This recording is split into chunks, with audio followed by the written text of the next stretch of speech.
Loh kula itu karena hidup dengan istri saya sama anak saya. Jadi yang ngurus anak saya sendiri. Jarang kula ngurus dalam jarang. Ya, memang saya punya standar pakai kitab-kitab kados hikam. Saya ini merasa hidup di dunia itu sendiri. Saya tak warai la Allah kalau kotar.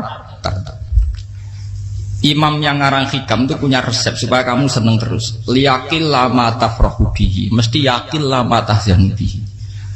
Usahakan sedikit sekali apa yang bikin kamu seneng, maka akan sedikit sekali yang bikin kamu susah. Jadi misalnya kulo nih, jadi kiai misalnya cari wong, kulo kiai wong alim, jelas nak ngalimnya ngalim, nak kiai rapati ya, nak ngalimnya jelas. Tapi nak kiai rapati, nah kan kiai tapi orang ngalim. Nah kulo nak darah wong alim malah beliau jelas. Nak kiai rapati ya, kalau rapati nurut, tapi aturan masyarakat rapati nopo.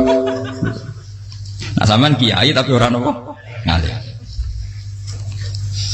Ya beda. Ndak ini memang bedanya jauh. Ya mungkin lebih kiai sampean cara derdek-derdek dongo meyakinkan sampean. Tapi cara artine dongo piye paham kulo. Lha boten iki nyata, sampe rasa tersinggung. Napa barang-barang napa? Nyata. Nah, kalau sering ditakoki kiai-kiai masalah resepnya apa jenis? Konjinan ratau susah, dal kita ratau wiridan, ratau mohon sisip. Resepnya ilmu itu gini kata hikam. Ulama yang kayak hikam tuh pernah ngarang kitab tuh saking syukurnya entah saking angkuhnya terserah ngomentari. Kamu harus yakin bahwa di sisa hidup Anda itu tidak akan maksiat lagi. Sehingga kalau kamu ditegur maksiat, anggap saja akhlu maksiatin kudirat alika. Anggap itu yang Siapa yang menganggap mohal bahwa dia tidak akan dosa sampai mati, berarti menganggap Tuhan itu lemah. Karena cara berpikir kita kan bayangkan hidup itu 40 tahun lagi. Misalnya saya sekarang buat 40, bayang umur kadang 4 tahun meneh. Sampean misalnya umur selawe, bayang selawe tahun meneh. Sehingga menganggap dalam durasi selawe tahun kok orang maksiat kan mohal. Apalagi sampai sudah tahu maksiat itu bakat tempah. Ya maksiat ya kelas-kelasan, nak bikin pacaran. Nak wong iso omah yo nakal, nak sing setengah soleh ya berbau proposal ya sesuai kontaknya DWD. Itu kan urusan masing-masing. Ya itu kan urusan masing. Wae waktu sabu ala wong ngene ora ana sing roh wae waktu sabu. Ala. Rombongan wali songo, mbok kangen wali songo, mbok golek selisih wae napa? Alam. Sing roh pangeran piyap. Mbok kangen wali, mbok golek selisih margin. Niku pokoke wae napa? Ya itu kan urusan jenengan mbek pangeran to, mboten urusan kula. Tapi tetap saya sebagai ulama mengingatkan, niat itu ditoto. Begini, ulama dulu tuh ngitung hidup itu hanya 2 menit 2 detik. Sehingga dia ya gampang saja. Kayak Imam, kayak Kanjeng Nabi itu, ya Rasulullah kenapa tidak menyediakan makan untuk besok? Loh, saya itu tidak yakin kalau hidup saya sampai besok. Ya sudah begitu cara, ya sudah tenang saja. Kalau sampean kan bayangkan hidup 4 tahun lagi, 5 tahun lagi, sehingga arah mangan ya wedi tenan. Padahal bolak-balik zaman cilik arah mangan tetap ya wedi. Jadi cara berpikir Nabi itu begitu. Begitu juga cara pikir sahabat, cara pikir ulama-ulama yang waras itu begitu. Loh, saya itu pernah melarat di Jogja, zaman pertama merantau itu kalau nanti saya bilang, Gus kok tidak punya beras, tapi apa yakin nak sesuk urip Pak? Kowe buta mangan sesuk, anak sesuk ijek napa? Cara berpikir ulama itu begitu. Sehingga melihat maksiat juga gitu. Alhamdulillah aku ijek urip 1 detik, 2 detik, 2 menit. Sehingga hidup. Dan itu sudah cukup untuk lafadzkan la ilaha illallah. Makanya kata yang ngarang hikam, betapa murahnya Allah. Surga itu hanya bisa dibeli dengan 2 menit. Karena surga itu senilai la ilaha illallah. Miftahul jannah la ilaha illallah. Itu cukup 1 menit. Berarti surga itu regane mau 1 menit. Dan karena dia nganggap hidup itu 1 menit ke depan, la ilaha illallah, ya sudah. Dia ngitungnya hidup itu per menit. Kalau sampean kan enggak, per 10 tahun, per 20 tahun. Sehingga kriminal betul, cara pandang sampean itu kriminal betul. Sehingga bayang kudu di duwe, kudu di bojo, nak kiai kudu di pengaruh. Lah kalau saya enggak. Saya meskipun enggak sehebat itu, tapi mewarisi keilmuan mereka. Jadi misalnya saya jadi ulama, itu bayang di santri mau sitok. Islam pokoknya ke Ahmadiyah ya gitu saja. Ya pokoknya ya sudah gitu. Orang bayang santri sing kambinan takwa khusyuk salam tempel demen gelo, demen apa? Lo tanyakan santri-santri saya itu mungkin belum pernah nyuruh istri saya bikin kopi. Bisa dihitung. Karena saya itu sederhana saja. Misalnya saya pergi dari Jogja ini yang nyata salam. Bayang bojo gue semaca gawekno kopi, bukakno lawang malah kecewa. Seperti umumnya orang kan gitu. Semerantau ada bang bojoku nyuambut, digawekno kopi, digodhogno banyu hangat teman, bareng teko bojone wangep kukur-kukur. Karena tarifnya dia ideal, maka mudah kecewa kalau itu tidak terjadi. Nak kula mboten, sebayang napa Yogya pokoke bojoku cek utuh Islam. Nak salat 5 wulan ya sudah gitu. Pakai standar-standar yang minimalis. Saya dari rumah bangun sampai ngaji ya, pokoknya melek, ya sudah nak salat dem-dem napa. Mulane sudah gitu. Andai kan saya pakai standar maksimal, maka akan mudah kecewa. Rasulullah juga begitu. Rasulullah itu ngadepi Sayyidah Aisyah itu ya begitu, ngadepi Hasan Husain. Sehingga tidak ada cerita Nabi mudah kecewa betul. Karena Nabi bayangkan anak istrinya itu ya minimalis sekali, urusan dunia maksudnya minimalis sekali. Misalnya Nabi pagi-pagi tanya, ya Aisyah apa ada sarapan? Tidak ya Rasulullah, ya idzan asumu kan itu saya puasa. Kalau sampean usul-usul ora digekno kopi wong wedok apa? Itu kan repot. Muni-muni itibak sunnah Rasul tapi tidak pernah sampai mendekati sunnah napa Rasul. Sehingga ya tenang saja Nabi. Saya tahu alhamdulillah bisa niru dalam gitu-gitu itu bisa. Makanya ini kiai muda paling jauh. Banyak kiai-kiai sepuh itu kalau urusan gitu konsultasi Mas. Gus siapa apa kain. Ini kula harus ira dekarep. Sehingga saya tidak pernah bayangkan apa tanggaku seneng aku atau orang ngaji aku kecewa, tidak pernah bayangkan. Sampai bukan makhluk, tidak penting. Kecewa itu tidak benar. Saya itu orang alim, ngerti ini warido kamat lubi, ora warido kum. Yang tak gulai ridane pengiran, antara ridane sing ngaji, ridane konsumen. Itu apa? Makhluk tidak penting. Itu harus dilatih. Harus apa? Sehingga orang itu kalau biasa sholat, maksudnya biasa ta'alluq bi Allah, mesti la'alla katardo, mesti gampang puas. Karena dia iktifak ngalap cukup bi Allah Subhanahu wa ta'ala. Saya sebagai manusia juga sering ditangisi istri. Misalnya saya sering ke Jogja sendirian. Nah ninggalan nopo, ninggalan itu milih pengiran. Misalnya mati ninggalan ya paling aku mau ngapain nih suaraku. Paling uang nangis gue kegiatan. Bukan apa. Ingin saya bahwa konstitusi ulama itu masih iktimat Allah. Kalau kita kan enggak. Cara berpikir kita ngaji itu ideal sing ono podium, sing ngaji kelaminan takwa kabeh, ketunan kaji kabeh, diluk kabeh. Kita akan pakai standar-standar yang dengan asumsi kita. Padahal Nabi itu zaman sugeng al iman hahuna wa yusiru ila qalbihi sadrihi salah. Iman itu urusan hati. Komitmen sampean be Allah Subhanahu wa taala. Nah ini resepnya. Makanya kata hikam liyakillah ma tafrahu bi. Mesti yakinlah ma tahzanu bi. Sedikitlah kamu gembira dengan satu hal, nanti akan sedikit kamu yang kecewa.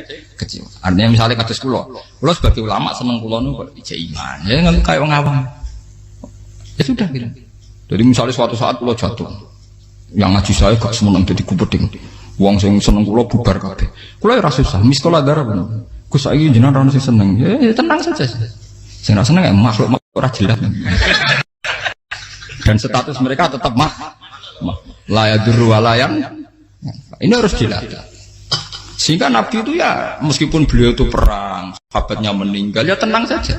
Nabi cara berpikir yang meninggal mereka mati syahid, yang masih hidup dianggap berpotensi melakukan kebaikan. Sama tak warai resep-resep dari Rasulullah Shallallahu Alaihi Wasallam. Saya ini sebetulnya memaksa, menjelaskan ini maksa, karena saya inginnya jadi ulama yang kayak umumnya orang, tidak ideal amat. Tapi kan saya ditekdir ilmunya itu ideal, jadi terpaksa saya jelaskan. Tapi kalau perilaku saya tidak akan ideal. Soalnya ngawur, saake mari hufuri pengiran nganggur bolak balik cerita. Ada seorang wali, karena dia wali itu doa di multazam, ya Allah saya ini minta satu hal. Karena dia wali maka tidak minta uang, tidak minta jabatan, minta engkau takdir saya tidak pernah maksiat. Itu kan bagus sekali, minta doa ditakdir gak maksiat kan ada. Dari pengiran malah Syafi'i. Fa'ena ada ukufran. Karena tahu maksiat malah sifat ghafurku tak ada kok endi. Gamane pengiran kan sifat ghafurku rak nganggur. Malah tidak ada orang selain Nabi kecuali ditakdir tahu maksiat dan sifat ghafure pengiran efektif. Paham apa? Lara sampean kan ghafure kok nggo kabeh. Dadi karek sadidul iqab. Karena maksiate sampean sering. Jadi sifat ghafure wis berlaku aktif. Saya karek nunggu sifat sadidul iqab. Paham ya? Itu beda dengan wali-wali. Sifat sadidul iqab mau aktif mereka tidak punya dosa. Malah pangeran bingung gak kok sifat ghafure. Apa Nape tak dakoki Ghafur ora tau dosa. Didakoki Sajidul kok gak tau maksiat. Jadi pangeran malah sing bingung. Nak kowe ora tau maksiat Ghafur kok tak dakoki. Kok ora tau maksiat wong iku ora tau apa? Didakoki Sajidul kok gak mungkin atau maksiat. Lah pangeran ape dakok Ghafur kan syaratnya dosa sik. Sampeyan kan walian. Ghafure wis dientekno. Keseringan kepake, paham ya? Karek nopo? Karek Sajidul ikom. Ya itu memang standar Tuhan. Semua Quran itu kalau menyeritakan gitu. Nabi ibadi anni anal ghafurur rahim. Kaulaku ceritani aku ghafurur rahim. Tapi yo ceritani wa anna adabi wal adabul alim. Jadi Nabi ibadi anni anal ghafurur rahim wa anna adabi wal adabul alim. Kalau Nabi Ibrahim, Nabi Muhammad inna rabbaka lasari'ul iqab. Pangeran cepat nyiksane, tapi wa innahu laghafurur. Jadi dua sifat ini pasti aktif. Dan tentu ulama itu senang sifat ghafur itu ya meskipun aktif, tapi mereka tidak pernah ngambil fasilitas sifat apa? Kula baleni malih. Sehingga kayak Sayyidina Umar radhiyallahu anhu ketika beliau pertama jadi khalifah, ini cerita di kitab Hayati Sahabat. Pertama dia jadi khalifah, orang mengira dia akan ngomong hal-hal yang besar, visi besar tentang negara, visi besar tentang izzatil Islam wal muslim. Tapi ketika Umar pertama pidato begini, ayuhal muslimun ayuhan nas, ana, dari kata Sayyidina Umar, ana hulamun min bani Mahsub, akulu min kholati. Saya ini pemuda dari Bani Mahsub. Kecil saya bisa makan karena bulik-bulik saya punya kebun kurma yang kalau saya memanen diopahi beberapa biji dan itu menjadi kuti wahayati, menjadi saya bisa hidup. Terus wassalamualaikum warahmatullahi wabarakatuh. Orang itu penasaran semua. Orang jadi khalifah pertama dibenem jadi amirul mukminin, pidatonya ngenang masa kecilnya ra kelar mangan, kelare mangan mergo buruh bulike, paham ya? Ngondoh kurma terus dikai tamarotin, beberapa kurma sing dadekno iso. Dan itu saya pakai sampai ketemu Allah Subhanahu wa taala saya pakai. Misalnya sekarang saya mulya, misalnya kalau dibilang mulya ya ana sing nyucup, ana sing husnudzon, ana sing hormat ya macam-macam sawangane. Itu bodoh sekali kalau saya menikmati itu, bodoh sekali. Paling banter nikmati dicucup dihormati itu apa? Tapi kalau nikmatnya bisa makan saat itu tuh nyawa. SBY jadi presiden prestasi, Gus Dur jadi presiden prestasi, tapi umpama presiden tetap mangan. Prestasi tertinggi ada bisa makan selisat dirumki gojo-gonyo. Makanya Umar mengingatkan, sebetulnya nikmat tertinggi saya itu tidak saat saya jadi khalifah, saat itu kok aku iso mangan, cara gak aku mati. Paham ya? Jadi itu luar biasa. Kita ini kan menjadi angkuh karena ngitung nikmat itu yang besar-besar, punya prestasi, punya. Kalau saya enggak ngitung nikmat itu kelar mangan gak mati, kan gampang. Sehingga saya tidak mudah kecewa karena tarifnya minimalis, gak gampang apa? Jadi misalnya kalau kapan-kapan kok berhubung, Gus ini Tuhan rasanya jangan ngeten-ngeten. Oh makhluk itu ya gak apa-apa. Kalau di status kiai kan seakan-akan ngomongnya sakral, seakan-akan mandi. Tapi nak tak status, oh makhluk itu ngomong ya sudah kan. Menjadi kan distatuskan sebagai apa? Makhluk. Tentu makhluk statusnya la yadurru wala yanfa. Di sini ini penting. Orang-orang ahli tauhid tentu tidak punya kesusahan. Innalladzina qalu rabbuna wa tsummas taqamu. Itu mesti tidak ada kesusahan sama sekali. Misalnya ulama-ulama dulu mau mati, ya tenang saja. Mati kedua itu mati paling menantang ya, menyenangkan sekali. Karena mati yang seru itu mati zaman Al-Adam. Misalnya saya kelahiran tahun 70. Tahun 40-50 kan belum ada saya. Itu mati yang sejati karena Al-Adam. Kenapa? Al-Adam tidak ada. Mati yang nanti itu mati yang petualangan karena saya mati setelah menyaksikan kekuasaan Allah, setelah husnudzon sama Allah, sehingga mati yang menuruti kerinduan akan ketemu sang kekasih. Makanya Jalaluddin Ar-Rumi ketika mau meninggal dan orang-orang muridnya nangis, dia marah-marah. Hei murid-muridku, betapa bodohnya engkau. Saat kayak ini yang saya tunggu, saya sudah menyesal berusaha sampai Allah dat tak senang. Aku kecewa waktu makhluk-makhluk koyo kowe. Saiki wis wayahe aku goleki kholik zat sing tak senengi malah mbok tangi. Cek bodhone kowe, saat-saat sing tenteni malah mbok tantang. Betapa aku lamanya menunggu kematian ini. Mergo hidup itu keterpisahanku mbek Allah, kemen ketemu kowe. Malane Jalaluddin Rumilah yang mengistilahkan mati itu malam pengantin. Makanya fal'an awanus sirok minkum wa awan wisol habibi. Ini saat yang indah karena ketemu dengan berpisah dari makhluk-makhluk yang tidak penting menuju sama habibi kekasihku. Jadi dia misalkan mati itu malam pengantin. Semenjak istilah itu populer sehingga di Jawa ana ngipi dadi nganten takwilane mati. Itu filosofi sufi, ya filosofi napa? Lah niku tenan. Begitu juga sahabat-sahabat dulu. Bilal mau meninggal, anaknya udah nangis. Bilal lagu ya. Ditanya sama anaknya, kenapa anak-anak kamu nangis? Dan jenengan badhe kapundhut. Aku malah seneng nang mati. Hudan nalqal akhibah Muhammad dan wa hisbah. Aku nak urip ketemune mbek kowe terus. Malah nak mati ketemu Nabi Muhammad. Hudan nalqal akhibah Muhammad dan wa hisbah. Nah, dengan cara pandang begitu maka hidup itu enjoy saja. Ya saya sebenarnya keberatan pakai kelas ini, keberatan karena saya harus ngulang sampean-sampean. Ya makanya potensi kayak saya tentu mengurangi jadwal ketemu. Makanya saya mohon kalau tidak penting itu jangan sungkan. Anggap saja itu bagian dari hormat saya. Ya minimal sampai misalnya di dua saya ketemu gue jajan pentolan enam lapo mau gue suwan bareng malah repot. Gue ganggu uang anak peleleran pak. Nah misalnya sampai kepentak kok hukum, uang nak pinter, hukumnya takokan ya ringan, takok kiai tanggam paling bisa. Karena pertanyaan yang ringan tentu ya ringan-ringan saja kan. Gak perlu kiai kali sampai rasa GR. Kalau pertanyaannya angel Gus gak ada sing iso jawab. Uang nak ralim tahke, ku pertanyaannya ya ora patimu tuh. Iku wis kangelan ngoten. Ini mboten ngenyek tapi padha enak. Padha napa? Makanya kalau latih. Jadi hikam sendiri itu ada manhaj, ada metode. Kalau orang supaya tardo, liyakil lama tafrahu bi, yakil lama tahzanu. Anak saya itu kalau habis main pulang, itu saya senengnya pol. Istri saya pernah jangan. Gus, anak mulai senengnya dek biro-biro, anakku gemulai nih mau mahkum, misalnya terus biasa. Saya terus anakku lo main mulai itu seneng. Biro-biro anakku mulai nih mau mahkum. Dipanggil anak saya bapak itu senengnya sak boleh. Biro-biro ada saya manggil bapak. Jadi saya pakai standar minimalis. Saya tidak pernah pakai tarif. Dia anak yang ideal dihormati orang. Sebenarnya anakku sujud nih pangeran, ngerti pentingnya mau tasbih. Makanya anak saya tak namakan tasbih semua. Itu ya sudah selesai. Saya tidak pernah bayangkan anak saya jadi kayak besar dihormati juga. Mari gampang kecil. Ya, sekolah kan Sayyidina Umar. Saya pemuda dari Bani Mahzum. Yang kecilnya bisa makan karena buruh bulikku. Akal tuh tamarot.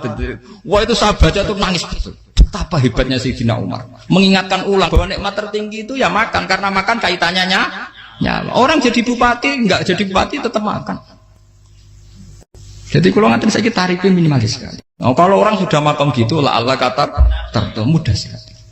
Tapi kalau sampai tarifnya ideal harus di mobil kudu sangune akeh. Mosok gue mobil gak sanggup akeh. Barang gue sanggup akeh kudu gue penderek. Mosok kere lunga juga kok tanpa penderek. Nang penderek maju. Mosok ora kena dikeloni jadi malah repot.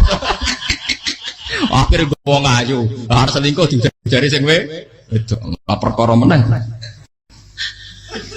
Mau ruwet nuruti tahapan-tahapan duniawi makanya resep kalau ingin itu kon sholat, maksudnya sholat itu dihayati secara tauhid ya, dihayati secara tauhid. Misalnya innal sholati wa nusuki wa mahyaya wa mamati lillahi rabbil alamin. Itu akan pasti Allah kata pasti mudah melihat alam ini ridho. Ini satu sekelumit ya, di resep orang ulama yang saya meniru beberapa di kitab Hayati Sahabat, di kitab Hikam dan meniru terutama semuanya sanad dari Rasulullah Shallallahu Alaihi Wasallam. Hanya suatu saat Nabi itu kagum. Abdullah bin Mas'ud itu jalan dan dikawal oleh beberapa malaikat. Terus Nabi itu heran. Ya kenapa itu selalu mengawal kamu? Kata Abdullah bin Mas'ud, ya Rasulullah, inilah akhtu khutwatan, illa wa azunnu alla akhtu wa ukhra. Wa ma akaltu luqmatan, illa wa azunnu alla alqamu ukhra. Saya itu tidak pernah melangkah, kecuali saya tidak pernah yakin apa betul saya bisa melangkah lagi. Jadi perlangkahnya itu dia iktimat Allah. Dan saya tidak pernah mengunyah satu kunyahan, kecuali saya tidak yakin apa betul saya bisa mengunyah lagi. Setiap kunyahnya tetap semuanya ada Bismillah. Semua itu atas nama pertolongan atas kata Rasulullah. Orang kakak, andaikan saya ada nabi terakhir itu jadi nabi. Jadi makanya dulu Nabi itu sering ngendikan, adekan orang-orang kayak gitu itu ada nubuah, tentu mereka punya derajat napa? Nubuah. Jadi tidak jadi nabi tapi punya derajat napa? Nubuah. Lah orang yang cara berpikir gitu tentu tidak khawatir apa yang hilang dari dirinya karena dia berkontrak dengan Tuhan hanya per menit per detik. Jika mempunyai resep al-mu'min yusiru sana Allah ayakuna li nafsi zakiron. Seorang mukmin yang sejati tentu kontaknya dengan Allah Subhanahu wa taala dan dia tidak pernah ingat dirinya sendiri. Kayak sampai pas umat tapi'il, Allahu Akbar, Allah Maha Besar, subhanak. Selalu ana wong ngrasani lali, termasuk lali utange barang iku. Tapi yang jelas kan menjadi enjoy dengan dirinya sendiri. Paham ya? Menjadi enjoy dengan dirinya karena dia tidak sering punya kontrak dengan makhluk. Nah ini maksudnya Allah kau janganlah ala kata kamu pandang apa nak sholat terus kabul kajah apa nak sholat terus untuk duit ya bar karena cara pikir iso aja nak duit ya dan ini resep ya dan resep ini dari ulama-ulama yang istinad ila Rasulillah sallallahu alaihi wasallam karena kalau Nabi itu memang cara pandang Aisyah itu pernah ditanya ya Aisyah saya ini ingin makan apa daging yang dari sahabat ini masih. Wah ya Rasulullah sudah habis karena tak kasihkan tetangga. Itu Nabi tidak marah-marah malah bilang kamu benar Aisyah. Biru yang kamu kasihkan tuh yang masih. Kau nak daging dipangan dewe kadang nuruti nafsu. Nak dikekno wong sudah kau nuruti perintahnya pengen. Jadi kanjeng Nabi beneran Aisyah. Dagingnya ijek. Mau keluar tiang kok malah ijek. Sing bogo sudah kau malah sing ijek. Cara berpikir Nabi itu begitu. Tapi tahu-tahu disederhanakan sunnah Nabi serbanan. Lah itu kan ya memang itu bagian dari sunnah Nabi, tapi sunnah seharga 10.000. Paham ya? Ya monggo mawon sampean sunnah Nabi serbanan gitu, tapi itu sunnah yang bisa dibeli dengan murah. Hakikatnya sunnah Nabi itu rata-rata bentuknya perilaku, napa? Sampeyan delok dawuh Aisyah tengene tibak berjanji, kana khuluquhul Qur'an wa shimatuhul ghufran yansahu lil insan wa yafsahu fil ihsan. Wa ya'fu 'anil dzambi idza kana fi haqqihi wa sababi. Kana khuluquhul Qur'an, nabi ku akhlak dasare wis kaya Quran plek. Urusane akhlak. Wa shimatuhul ghufran, ciri utama sifatnya nabi gampang nyepuro. Yansahu lil insan. Dan nabi punya niat baik pada seluruh manusia. Wa yafsahu fil ihsan, sering melakukan ihsan. Lah nek sunah nabi ngoten kan luwih sering kula Quran ya wis hafal mulang. Wasimat kufron kalau gampang nyebut sampai ngaji anggap ya atau tamu. Yang sohulil insan kalau bedino nasi tiang mulan. Wayak sahufil ihsan tak gaya gampang. Kalau mulai kira tahu. Itu sama ini kudu podium kudu wong dilo ya ora. Pokoknya agar keamat dia ya madem mulon ya sudah. Loh itu kan dawuh Aisyah ketika ditanya kaifa kana khuluqu Rasulillah. Dan itu semua dijawab oleh ahwal, oleh sebuah perilaku. Tidak ada Aisyah jawab nganggo atribut. Oh Nabi itu serbanan. Tidak ada itu. Memang itu sunnah ya, itu sunnah kan jangan salah paham ya. Tapi itu sunnah yang tidak dijawab oleh Aisyah. Sunnah yang sampean jawab sendiri paham. Aisyah yang istrinya Rasulullah ketika ditanya kaifa kana khuluqu Rasulillah, beliau jawab kana khuluquhul Quran wa simatuhul ghufran yansahu lil insan wa yafsahu fil ihsan. Semuanya akhwal wa ya'fu 'anil dzambi idza kana fi haqqihi wa sababi wa idza diya haqqu wa lam yakun li ahadi marra'ahu badihatan haba wa idza ta'ahul miskinu ajaba yaqulul haqqa walau kana murra wa la yutmiru lil muslimin hisau wala. Semuanya itu akhwal, satu perilaku sosial. Saya ngakui kalau serbanan sunat, ya saya ngakui.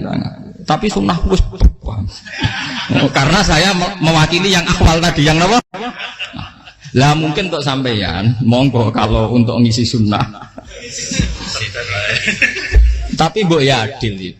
Ini bukan kritik mboten nggih. Yang meyakini serban sunat kan sudah banyak dan itu bagus. Tapi cobalah juga meyakini ahwalu Rasulillah. Makanya man sanna sunnatan itu rata-rata ulama maknani siapa yang ikut sunnahnya Nabi. Rata-rata ulama nafsir ahwalu Rasulillah wa af'alu.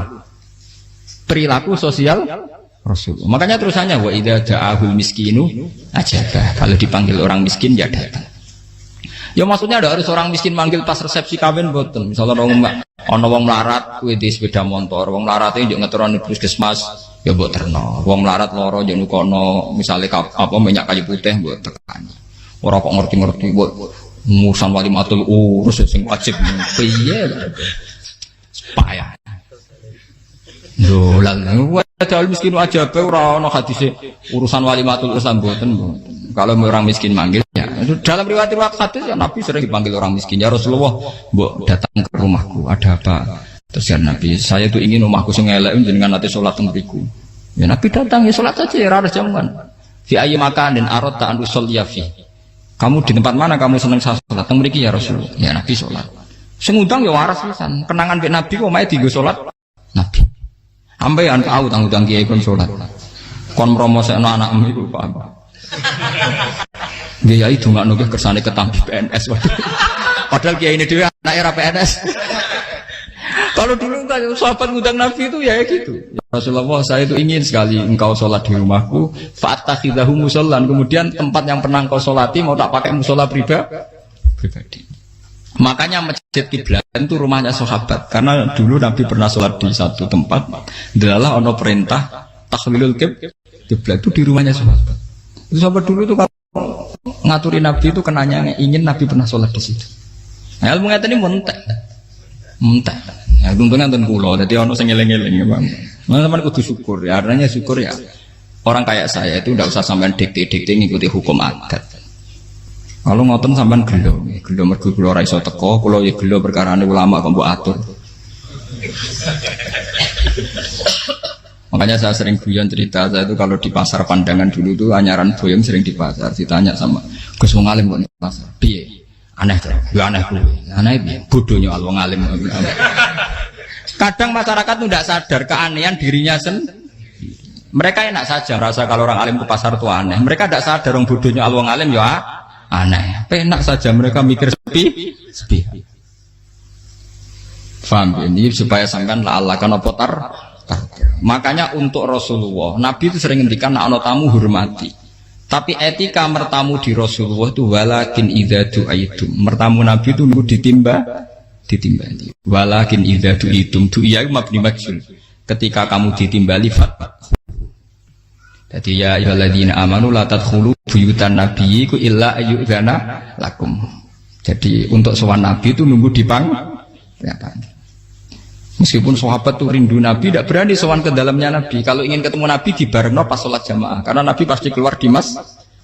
Andai kan Nabi nerima tamu di rumah, ya rasido dadi Nabi. Aman nompo tamu.